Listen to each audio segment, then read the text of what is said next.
रसिक हो, चंदेरी सोनेरीच्या या बहुरंगी मैफिलीत आपलं अगदी हसत खेळत स्वागत.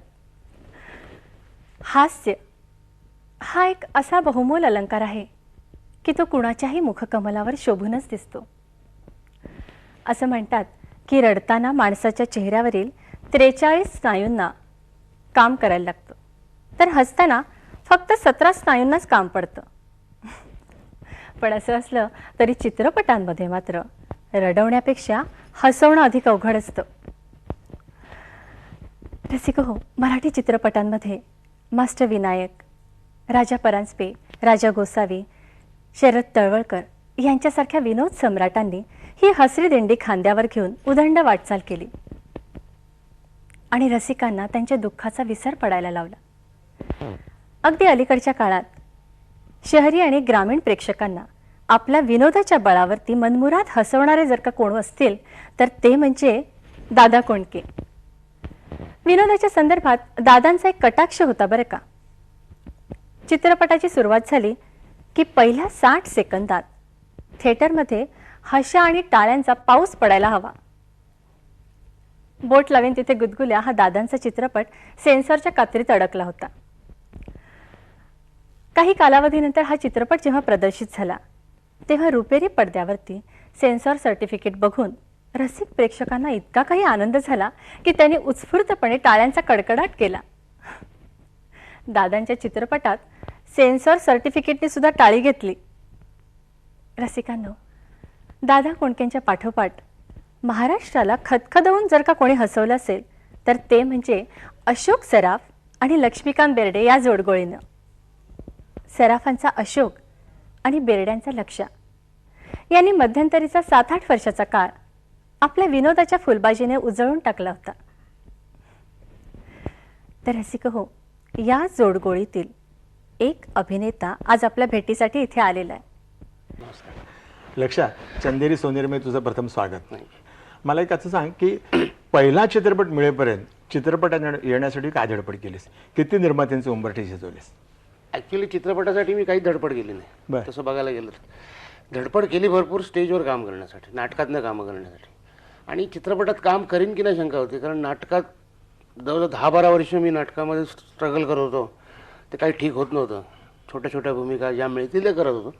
आणि अचानक एकदा मला फोन आला, म्हणजे साहित्य संघामध्ये मी नोकरी करत होतो, तर तिथे फोन आला की कमलाकर तोरणेंनी तुला बोलवलं आहे स्टुडिओमध्ये. तर मी खुश झालो, म्हटलं वा चांगली गोष्ट आहे. आणि तिथं गेल्यानंतर कळलं की लक्ष्मीकांत बेर्डे आणि लक्ष्मीकांत करपे असं दोघांनी बोलवलं होतं. लक्ष्मीकांतला बोलव म्हणून सांगितलं होतं फक्त, पण ते करपेना का बेर्डेला ते माहीत नव्हतं. त्यामुळे आम्ही दोघंही तिकडे गेलो होतो. तर तोरणेने मला वरून खालून बघितलं व्यवस्थित, तुम्ही बाहेर बसा, मी सांगतो तुम्हाला काय. बाहेर बसलो, बराच वेळ बसलो. नंतर मला सांगितलं की तुम्ही सिलेक्ट नाही झालात. म्हटलं ठीक आहे. आणि त्या लक्ष्मण करपे आणि आम्ही एकत्र जात होतो, म्हणजे कुंभारडा आणि कामाटे. तर त्या प्रोड्युसरने मला कन्व्हिन्स किती विचारला. तर मी म्हटलं मी मुलुंडला राहतो, त्याने सांगितलं मी बोरवलीला राहतो. त्यामुळे वेगवेगळा कन्व्हिन्स मिळाला. आणि ते आम्ही 200 रुपये जे मिळाले ते उडवले, मजा केली. 3-4 दिवसांनी त्या रोलसाठी ज्याला सिलेक्ट केला होता तो मुलगा भेटला आम्हाला. तर त्याचे डोळे जाम सुजलेले होते, चॉलेट लाल लाल झालं. म्हटलं काय रे, नाईट शूटिंग होतं? म्हटलं हो. काय रोल काय होता? म्हटलं रोल नाही म्हणाला, यशवंताची डमीसाठी बोलवलं होतं. पैजेचा विडा पिक्चर होता, त्यावेळेला आजारी होता फार. पण नंतर 10 वर्षांनी मला सोलो हिरो केलं तोरणेनेच. मात्र चित्रपटात सोलो हिरो म्हणजे पहिला मला शिक्का लागला तो आम्ही दोघं राजाराणी तोरणेंनी. तोरणेंतर मी हा किस्सा सांगितला होता, तुम्ही मला असंच डमी म्हणून रिजेक्ट केलं होतं. नाही. आणि ते चांगलं केलं, पण त्यांनी मला डमी म्हणून रिजेक्ट केलं. मला माझी जागा दाखवून दिली. ओरिजिनल जागा दाखवून दिली. तुला अजून बरंच काही शिकायचं आहे, बरोबर, तेव्हा शिकशील तेव्हा तुला काहीतरी करीन तुझ्यासाठी, असं त्याला म्हणजे जाणवलं मला. तसा एक किस्सा मला याच्या बाबतीत झाला होता. चिमणराव गोंड्या होता माझा पहिला पिक्चर, विनय दुमाळ्यांनी केलं. त्यात बरेच ॲक्टर होते, बरेच म्हणजे 10-20 दिवस इकडे कोल्हापूरला जाऊन राहिले होते. तर आम्ही पण तिकडे होतो, औषध उपाशी म्हणा तुम्ही स्वतःला बिझी असल्यासारखं. भरपूर काम करून घेतलं. नंतर ज्यावेळेला चित्रपट लागला, तर पहिला चित्रपट म्हणून मी प्लाझाला बघायला गेलो. हाऊसफुल होता, पण प्रीमियरच्या दिवशी आम्ही नव्हतो इकडे. हाऊसफुल होता म्हणून मी गेलो. म्हटलं काय, पहिल्या माळ्यात त्याला ऑफिस होतं प्लाझाला. तर किरण शांताराम तिथे बसले होते.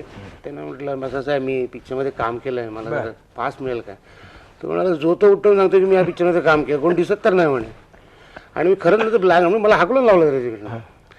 आणि ज्यावेळेला मी खाली येऊन ब्लॅकने तिकीट घेतलं आणि पिक्चर बघितलं तर खरोखरच माझे 2-3 क्लोजअप तरी होते. अच्छा. पण बाकीचे ऍक्टर जे होते त्या पिक्चरमध्ये बायका मुलांना घेऊन गेले होते ते रोलच कापले होते. ते 10 दिवस राहून आले होते पण तिकडे कोल्हापूरला. बायकोला दाखवण्यासाठी मी या पिक्चरमध्ये काम केलं, कोणाचेच रोल नव्हते. बरं. आणि नंतर 10 वर्षांनी परत तोच किस्सा झाला. प्लाझामध्ये ते जणांना लागला आणि किरण चंद्रने मला रिसिव्ह करायला. क्या बात आहे, वा वा. हे असे किस्से चांगल्यासाठी घडतात. बरोबर किरण चंद्रने कशा करता मला सीट द्यावी, बरोबर. तेव्हा कोण होतो मी, बरोबर तर काहीतरी बन बरोबर. असं मला त्या अनुभवात नाही वाटलं. त्यामुळे जरा कधी त्रास देण्याचा प्रश्न झाला. म्हणजे काहीतरी एक जिद्द निर्माण होते निर्माण झाला. अशा ह्याच्यात. या किस्से चांगल्यापणाने घेते तर आयुष्यात काहीतरी घडवता येतं. डेफिनेटली. हा धूमधडाका कसं काय मिळाला?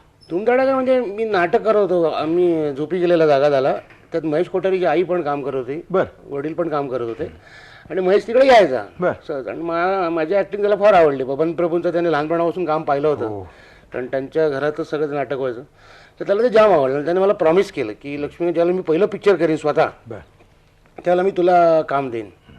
आणि म्हटलं ओके. आणि मी आपल्या नाटकाचा प्रवास चालू होता माझा. त्याच्यानंतर पिक्चर आली माझ्याकडे, म्हणजे टूर नाटक ज्याला माझं झालं त्याला यांनी अरविंद लाड कॅमेरामन होते, त्यांनी मला प्रथम चान्स दिला. हसली ती फसली पिक्चर. हो हो. तर ते पूर्ण झालंच नाही. त्याच्यानंतर बरीच पिक्चर गेली. थांब टाकल्या बांग पडतो ते पण पूर्ण झालं नाही. असे 3-4 म्हणजे भटक भवानी होती ते पण पुरं होत नव्हतं. असे 3-4 पिक्चरमध्ये पुरी होतं. म्हटलं काय आपल्याला काय खरं नाही आपल्या सिनेमाचं, आपलं नाटक आहे तेच बरं, नाटक धंदा चाललाय तो. आणि अचानक महेश कोठार म्हणजे लेक चालली सासरला मी पिक्चर शूटिंग करत होतो. त्यावेळेला महेश मला म्हणाला की आता मी धूमधडाका सुरू करतोय पिक्चर. म्हटलं ठीक आहे. लेक चालली सासरला लागलं, रिलीज झालं, सिल्वर जुबली झाली. तेवढा काय फायदा मला त्या पिक्चरचा झाला नव्हता. म्हणून मी आपलं परत त्या पिक्चरकडे ओव्हरऑल हे केलंच नव्हतं. नाटक जोरात चालत असल्यामुळे मी जास्त काय कोणाकडे गेलो नाही, केलं नाही. अचानक महेश धूमधडाका सुरू झालं, पिक्चर कम्प्लीट झालं, लागलं. आणि त्याच्यानंतर मात्र मग पिक्चरचा धडाका सुरू झाला माझ्या. एक मुखान करू गर्जना जय जय जय हनुमान, बजरंगान केले मला हो शक्तीचं वरदान. दणादण दे दणादण दे दे दे दे दे दे दणादण, दणादण दे दणादण दे दे दे दे दे दे दणादण. नाही, मला असं म्हणायचं की धूमधडाका का चाललं असेल, काय अंदाज आहे? काय त्या काळामध्ये तो पिरियड असा होता की विनोदी पिक्चर, शुद्ध विनोदी पिक्चर लोकांना पाहिजे होतं असं मला वाटतं. आणि त्यावेळेला त्याच्या आधी नवरी मिळे नवऱ्याला जोरात चाललं होतं पिक्चर सचिनचं. आणि त्याच्यानंतर धूमधडाका. आणि धूमधडाकामुळे काय झालं, मराठी पिक्चरपासून जो बाजूला गेला होता कॉलेज स्टुडंट्स, बरोबर, तो सगळा नवरी मिळे नवऱ्यापासून आणि धूमधडाकापासून सुरू झाला. बरोबर. मी कॉलेजमध्ये बघायला लागला मराठी पिक्चर, त्यांना वेगळंच वाटायला लागलं ना. त्याच्यामध्ये पाटील नव्हता, ढोलकी नव्हती, डान्स करणारी बाई तमाशा नव्हता त्या पिक्चरमध्ये मुळात. त्या लोकांना यंग जनरेशनला फार आवडला पिक्चर. घराघरातून मराठी पिक्चर बघायला जाऊ लागला, म्हणजे बघायला लागला. बरोबर. मला एक सांग की हिंदी चित्रपटाकडे मराठी नाटकाने नेलं का मराठी चित्रपटाने? मराठी चित्रपट, ते पण धूमधडाका. अच्छा. धूमधडाकाचं मला फिल्मफेअर अवॉर्ड मिळालं होतं, बर, बेस्ट ॲक्टरचं म्हणून मराठीचं. तर त्यावेळेला मला आपले सूरज आणि राजकुमार बडजात्या यांनी प्रॉमिस केलं होतं की पहिलं हिंदी पिक्चर तुम्ही आमच्याकडे कराल. आणि त्याच्यानंतर काय झालं होतं, मी विसरून गेलो. त्यांनी मला ऑफर दिली होती, कारण मराठी पिक्चर इतके होते आणि नाटकं पण होती, तर मी विसरून गेलो होतो. आणि असं नाही, एक दिवस मला रायश्रीच्या ऑफिसमधून फोन आला की मी गुप्ताजी बोलतोय. तर त्याच्या आधीचा एक किस्सा तुला सांगतो. त्याला TV नवीन सुरू झाला. आणि राजश्रीमध्ये काय होतं की नवीन लोकांना चान्स मिळणार असं.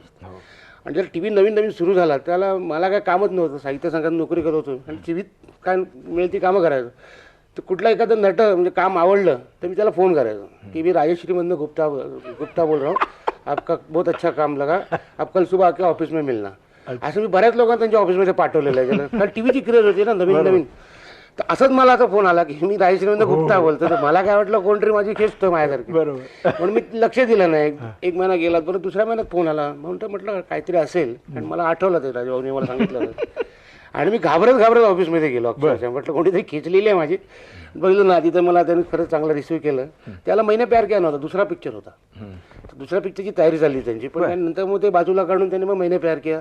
आणि सूरजने मला डोळ्यासमोर ठेवून तो पिक्चर लिहिला अक्षरशः. म्हणजे माझा रोल जो होता त्यांनी कॅरेक्टर वाईज केला होता. आणि सुंदर त्यांनी माझे बरेचसे मराठी पिक्चर बघून त्यांनी कॅरेक्टर केलं होतं माझं.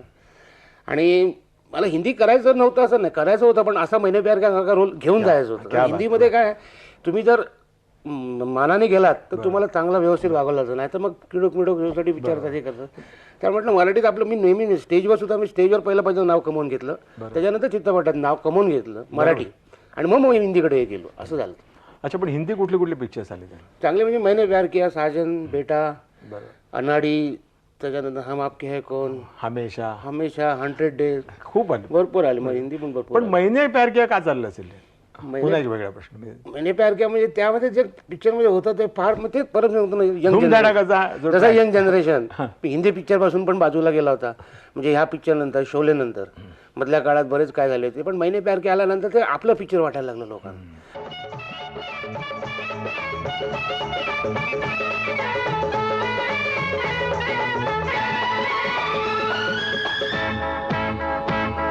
नहीं ये मौसम खुदकुशी का.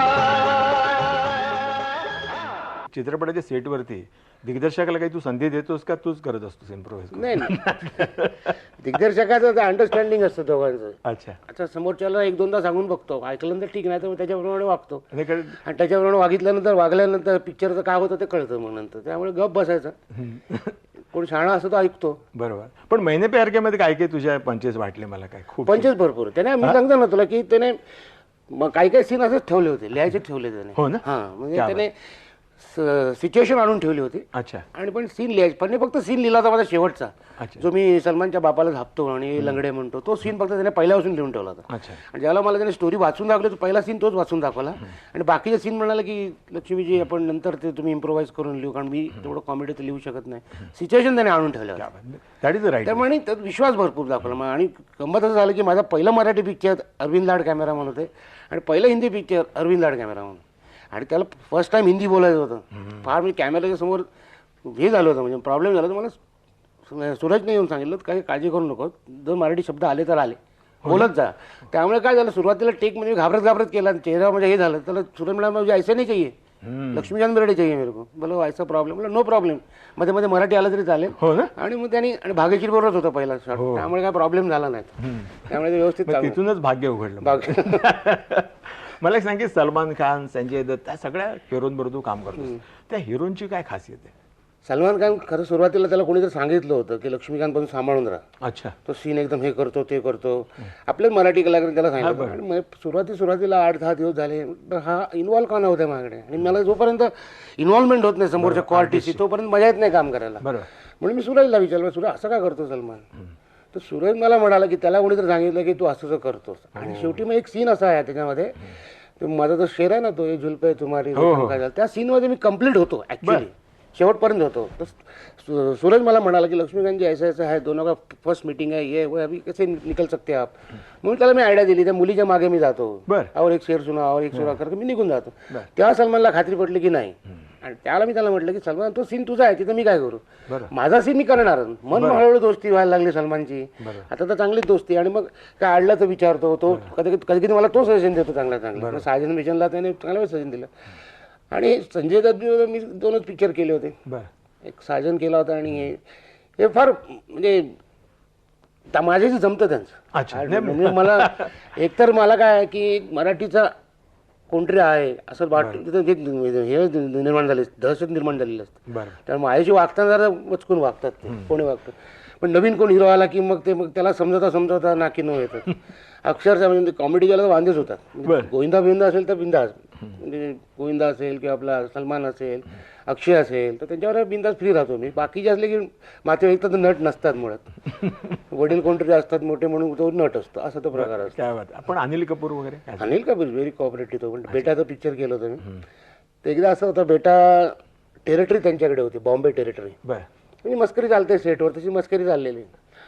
तर एक ओव्हर शोल्डर शॉट होता. अनिल कपूर असा कॅमेराला बॅक करून होता आणि मी असा होता. अनिल कपूर सारखा वळून बघत होता. तर बाबा मी म्हणाला, अरे अनिल तेरा पीठ चाहिए यार, फेस नहीं चाहिए. तो लक्ष्मीकांत का फेस चाहिए, उसको फेस कौन देखेगा.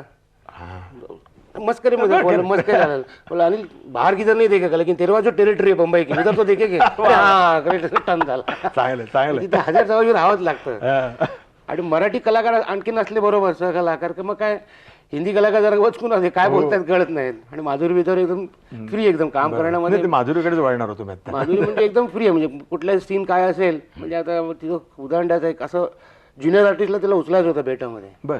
तर तो घाबरत होता. माधुरी दीक्षितला उचलायचं म्हणजे काय, तर घाबरलाच होता. ते माधुरी म्हणाले नाही तुम्ही उचला मला बिंदास, काही काळजी करू नका. आणि मग त्याला तर कॉन्फिडन्स आला, त्याला उचला धावतच तुटला धावायचा सीन होता. म्हणजे ह्याच्या बाहेर गेला, हा. रेंजच्या बाहेर गेला रेंजच्या तो. बाहेर. इतका आनंद झाला त्याला. माझं म्हणजे एकदम प्रोफेशनल हिरोईन आहे, कम्प्लीट प्रोफेशनल म्हणतात त्याप्रमाणे आहे. म्हणजे वेळेवर येणं, वेळेवर काम करणं. आणखी इतर हिरोईन्स आणखी इतर हिरोईन मेकअप मध्ये जास्त वेळ जातो त्यांना, सेटवर येतात 5-10 मिनिटं येतात निघून हो जातात. ना? त्यामुळे मी हिरोईन आज कोणता हिरोईन, ही हिरोईन आहे, अमुक हिरोईन आहे, 9ला बोलवलं तर 11 वाजता जायचं, कारण माहिती हिरोईन 11च्या आत येत नाही. बरोबर अच्छा टायमिंग लावून ठेवलं. आपल्या मराठीमध्ये तसं नसतं. मराठीमध्ये म्हणजे वक्तशीरपणा असतोच, बरोबर वेळेवर येतात सगळेजण. मराठीला म्हणजे एक घरगुती टाईप पिक्चर असतात. त्यामुळे हिंदीला थोडं काही ग्रुप चांगले आहेत, पण काही ग्रुप म्हणजे एक तोंड तिकडे मग कधी कधी बोर व्हायला होतं, मिळून मिसळून राहत नाहीत काय काय. पण आमचे मैंने प्यार किया की हम आपके ती ग्रुप होते, बरोबर सॉलिड ग्रुप होते म्हणजे एकदम. तर मला एक सांग की हिंदीमध्ये एंट्री अवघड आहे का टिकून राहणं अवघड आहे? दोन्ही अवघड आहे ॲक्च्युली. अच्छा. एंट्री पण अवघड आहे आणि एंट्री मिळाल्यानंतर टिकून राहणं अवघड आहे. मग त्यासाठी आहेत बरेच हिंदीमध्ये बरेच पॉलिटिक्स चालतात. नाही असं नाही एकमेकाचं म्हणजे आपण म्हणतो मराठीत माणसं पाय ओढतात असं नाही, तिकडे पण भरपूर पाय ओढणारी माणसं आहेत. काही मराठी पण आहेत, काही हिंदी पण आहेत, काही पंजाबी पण आहेत, सगळेच आहेत. म्हणजे तिथे टिकून राहायचं असेल तर सगळ्यांचं मन जिंकायला लागतं एकतर पहिल्यांदा. डायरेक्टरपासून प्रोड्युसरपासून सगळं हसत खेळत मूड तयार करतो. पण मला ते तसं जास्त काही एंट्री पण अवघड नाही झाली, टिकून राहणं पण अवघड नाही झालं बरोबर. माझ्या बाबतीत. नाही मगाशी म्हणास की मराठी माणसं बदनाम आहेत पाय ओढण्याकरता, पण पाय सगळ्यांनाच असतात. हो पाय सगळ्यांना असतात, एकमेकांचे ओढत असतात. पंजाबी असलं तरी पाय, हो, सगळे कुठलंही साऊथ इंडियन पाय असलं ओढणे तरी पाय. कॉमन, भारतामध्ये पाय ओढणे कॉमन. त्यामुळे सगळ्यांनाच पाय ते ओढत राहतात त्यामुळे. तर मला असं म्हणायचं की मराठी चित्रपट अजूनही कोबड्या घेऊनच वाटचाल करतो. शासनाने योजना जाहीर केलेल्या आहेत, तरी देखील मराठी प्रेक्षक काही मराठी चित्रपट बघायला तयार नाही. ही परिस्थिती का आली असेल, काय अंदाज? आहे म्हणजे मी सगळा दोष थिएटरवाल्यांना देत नाही. सगळे म्हणतात की थिएटरमुळे होतं. थिएटरमध्ये ज्या पिक्चर लागतात आता आपण हे मुंबईत बसून ठरवतो ॲक्च्युअली अशोक. गंमत अशी आहे की बाहेरगावी जर तू गेलास ना तर मराठी पिक्चर बराच चाललेला असतो. बरोबर. गावागावा खेड्याखेड्यातनं मराठी पिक्चर अजूनही आहे. म्हणजे ते हिंदी पिक्चर लागत नाही, तिथे मराठी पिक्चर लागतो. म्हणजे उदाहरण द्यायचं झालं तर मी एका गावाला गेलो होतो चीफ गेस्ट म्हणून. अख्खा गाव सगळं सोडून तिकडे आलं होतं. त्यांना काय वाटलं ते 1000-2000 प्रेक्षक येतील, पण जवळजवळ 15,000 ते 20,000 अख्खा गावच तिथे आलं होतं. पण मी अलका पण होती त्यावेळेला, तर मी अलकाला म्हटलं मराठी प्रेक्षक इकडे आहे, शहरातनं गायब झालेला आहे. आता शहरातनं गायब झालं त्याला कारण थिएटर आहे. आता मराठी प्रेक्षक आज AC मध्ये बसून पिक्चर बघणारा झालेला आहे, मुंबईतला तरी म्हणतो, मुंबई पुण्यात. त्यांना कुठल्या तरी थिएटरमध्ये जाऊन उंदीर पिळत आहेत, ढेकून चावत आहे असे त्यांना आवडत नाही. त्यांचं राहणीमान झालं, त्याप्रमाणे त्यांना थिएटर नाही, तशा थिएटरमध्ये पिक्चर लागत नाहीत. आणि तशा थिएटरची सवय नाही मराठी ऑडियन्सला. आज जरी तू मॅट्रोल पिक्चर लावलं तर तिकडे जाणार नाही, त्यांना प्लाझाच पाहिजे असा प्रकार. भारत माता पाहिजे, पण भारत माता किती लोकांना देणार ते तरी असं होतं ते. आणि लावूनचा काही फरक आणि मराठी चित्रपट सुद्धा काही काय असतं, आपल्या मातीतला पिक्चर लोकांना आवडतं. जसं हिंदी पिक्चर सारखं मराठी पिक्चर बनवायला गेलं तर मराठी प्रेक्षकांना पिक्चर आवडत नाही. जसं हिंदी पिक्चर इंग्लिश पिक्चर सारखं बनवायला गेलं तर हिंदी पिक्चर आवडत नाही. मराठी मातीतलं जे पिक्चर आहे ते आतापर्यंत चालत आलेले आहेत. तुम्ही जर विचार केला असतं म्हणजे आउटलेट जाऊन म्हणजे थोडंसं वेगळं जाऊन गेलं तर महेश कोठारेचे पिक्चर चाललेत. अर्थात त्याला कारण आहे, त्याला स्वतःचं डायरेक्शन त्याचं आणि त्याला असलेला स्क्रीन प्लेचा सेन्स, म्हणजे कुठे संपवावं काय संपवावं हा काय काय लोकांना नसतो. ते प्रेमात पडतात आणि पिक्चर लेनच्या लेन वाढत बसतात आणि नंतर कापल्यानंतर पिक्चरमध्ये जर्क देतात. प्रेक्षकांना हल्ली कळतं ते टीव्हीच्या माध्यमामुळे सगळं कळतं त्यांना. इथं क्लोज घ्यायला पाहिजे होता, ते लॉंग शॉट कशाला घेतला, इथं ट्रॉली वापरायला पाहिजे असं लोक बोलतात. त्यामुळे विचार करूनच पिक्चर बनवायला पाहिजे मराठी पिक्चर. पण हे अनुदान वगैरे शासन जे देत आहे याचा काही फरक पडेल का? फरक पडेल ना. तर टॅक्स फ्रीचा नक्कीच फरक पडलाय. टॅक्स फ्री जो केलाय मराठी पिक्चर तर बराच तिकीट सगळं अर्ध झालं ना. बरोबर. आणि 40 रुपये तिकीट मराठी प्रेक्षकांना नाही परवडणार. आज मी जरी म्हटलं की मला माझा पिक्चर बघायला लोकांनी यायला पाहिजे, पण एक वेळचं अन्न हे करून ते येऊ शकतील, दोन्ही वेळचं अन्न करून नाही येणार. आणि असे बरेच प्रेक्षक आहेत ते घरात एकत्र एक पिक्चरला जाणार नाही, गेले तर फॅमिलीच्या फॅमिली जाते. 40 रुपये तिकीट असेल, 10 जण असतील तर पिक्चरचे पैसे थोडे खर्च होऊन जातात. आणि मिडल क्लास हाच आपला मराठी पिक्चरचा प्रेक्षक आहे खरा पिक्चर बघायला तर. पण त्यांना ते तिकीट 40-40 रुपये आता ती 20 रुपयावर आली, ती परवडायला लागली. त्यामुळे बरेच पिक्चर बाहेरगावी चालायला लागलेत पिक्चर थोडी. आणि आता पिक्चर पण मला वाटतं जास्त सुरू होतील नवीन याच्याप्रमाणे सुरू होतील. मला एक सांग की आता मराठी चित्रपटाचा विषय चालला म्हणून एक प्रश्न मुद्दाम विचारतो की एखादा चित्रपट जेव्हा फ्लॉप होतो तुझा तेव्हा त्याचं खापर कोणावर फोडतोस? दिग्दर्शक, नशीब का न आलेले प्रेक्षक? माझ्यावर खूप. कारण काय, एक तर पिक्चर करताना ते मला माहिती असतं ते फ्लॉप आहे. कारण काय होतं, लक्ष्मीकांत बेर्डेला घ्यायचं म्हटल्यानंतर आणि ते फ्लॉप पिक्चर मी केलेले असतात, मी स्वस्त सांगतो पैशासाठी केलेले असतात. मनाचं समाधान मिळण्यासाठी काही नसतं त्यामध्ये, मला समाधान मिळतं, पैसे मिळतात, मी करतो. पण हे स्क्रीन प्ले ऐकल्यावरच कळत हो, आणि त्याला सांगितलं बाबा स्क्रीन प्ले वाईट आहे, तुम्ही गिरू नका, पिक्चर फ्लॉप आहे, आज सुरुवातीला सांगतो मी त्यांना. बरं. तर नाही नाही लक्ष आहे, मग काय प्रॉब्लेम नाही. म्हटलं नाही, लोक मूर्ख नाहीत रे, लक्ष आहेत तरी. बरोबर. त्यांना माहिती आहे कुठलं पिक्चर बघायचं नाही, काय बघायचं. 10 वेळा समजून बरं त्यांना माहिती असतं की एक पिक्चर धुमधडाका का लक्षात चाललंय, बनवाबनवी चाललं, मग त्यातलं थोडं करून स्क्रीन प्ले आणतात आणि करा म्हणून सांगतात. आता पॅरोडी सॉन्ग मी महेशच्या पिक्चरमध्ये केलं, तर इतक्या पिक्चरमध्ये पॅरोडी शेवटी मलाच माझीच पॅरोडी झाली का मला वाटायला लागलं. मला कसं आहे की मराठी नाटकातला सिनेमातला लक्षा जेव्हा हिंदीत गेला तेव्हा लक्षात हीच बेरडी झाला. हळू. तर यशाच्या शिखरावर असताना काय वाटतं? खरं सांगू, यशाच्या शिखरावर असताना थोडी थंडी वाजते, पण प्रेक्षकांच्या मायेची उभी एवढी आहे ती थंडी काहीच वाटत नाही. आणि गमत सांगतो, तू लक्षात म्हणालास म्हणून, मी पूर्वी काय होतं, मला हौस होती, मी रस्त्यावर लॉटरीची तिकीटं विकायचो. हो ना. हां, आणि बरेच केलं मी, दिवाळीत उठणं पण विकले आहेत, उदबत्त्या विकल्या आहेत. का तर मला हौस होती, कपडे घालायचे, हे करायचं ते करायचं, कुठनं आणणार पैसे, मग आपण स्वतःच्या कमाईने फटाके विक. तर जेव्हा लॉटरी विकत असताना असं वाटलं नव्हतं की 10 वर्षांनी माझ्या त्या लॉटरीवर चित्र येईल. क्या बात, वा वा, ब्युटी. 1 वर्ष असं झालं, दिवाळीची सोडत होते 1 लक्ष आणि तुम्ही 30 लक्षाधीश. म्हणजे मी बऱ्याच लोकांना लक्षाधीश केलं, मी एकटा नाही झाला. असं सुंदर. नाही, यशाच्या शिखरावर आहेच म्हणून एक चार्ज की अनेक समीक्षक किंवा प्रेक्षक म्हणतात की लक्षा बेर्डे 30 ऍक्टिंग करतो. हा चार्ज आहे, तुला मान्य आहे? मान्य आहे, त्याबद्दल वादच नाही. आणि मला वाटतं की 30 ऍक्टिंग करतो म्हणून तू शिखरावर अजून आहे तरी. नाही तर काहीतरी वेगळं करायचा प्रयत्न केला तर शिखराच्या खाली कधी सांगता येणार नाही. बरोबर.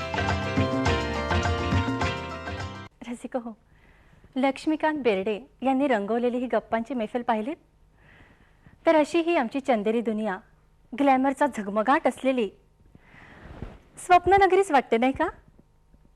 पण तरीसुद्धा या स्वप्ननगरीमध्ये प्रत्येकाची स्वप्न साकार होतीलच असं मात्र नाही. काही वर्षांपूर्वी मराठी चित्रपटसृष्टीमध्ये बावडेकर बंधू नामक एक जोडगोळी येऊन गेली. त्यांनी काही वर्षापूर्वी ती मी नव्हेच या चित्रपटाची निर्मिती केली होती. एक चांगला चित्रपट काढायचा, यशस्वी हिट चित्रपट द्यायचा, ही स्वप्न उराशी बाळगून ही जोडगोळी या सृष्टीत आली. पण नशीब काही त्यांना साथ देत नव्हतं. त्यांच्या चित्रपट निर्मितीचं एक वैशिष्ट्य होतं, मुळात त्यांच्या चित्रपटाचा मुहूर्तच होत नसे. मुहूर्त झाला तर चित्रपटाला सुरुवातच व्हायची नाही, चित्रपट सुरू झाला तर तो संपतच नसे. आणि एक चित्रपट त्यांनी तयार केला तर तो चित्रपट प्रदर्शित करण्यासाठी त्यांना नाना अडचणींना तोंड द्यावं लागायचं. चुकून भाकून तो चित्रपट प्रदर्शित झालाच तर तो चालतच नसे. थोडक्यात काय तर आमच्या या फिल्म लाईनमध्ये यश सहजासहजी कोणाच्या पदरात पडत नाही. आणि म्हणूनच इथे यशस्वी झालेल्या कलाकार तंत्रज्ञांचं कौतुक करावं तेवढं कमीच. आमची ही चंदेरी सोनेरीची मैफल अशा यशस्वी कलाकारांना दाद देण्यासाठीच तर आहे. मराठी आणि हिंदी चित्रपटांमध्ये यशस्वी झेप घेतलेल्या लक्ष्मीकांत बेर्डे यांची मुलाखत तुम्ही आत्ता पाहिलीत. त्यांच्या मुलाखतीचा उत्तरार्ध आपण आता पुढच्या कार्यक्रमात पाहणार आहोत. नमस्कार.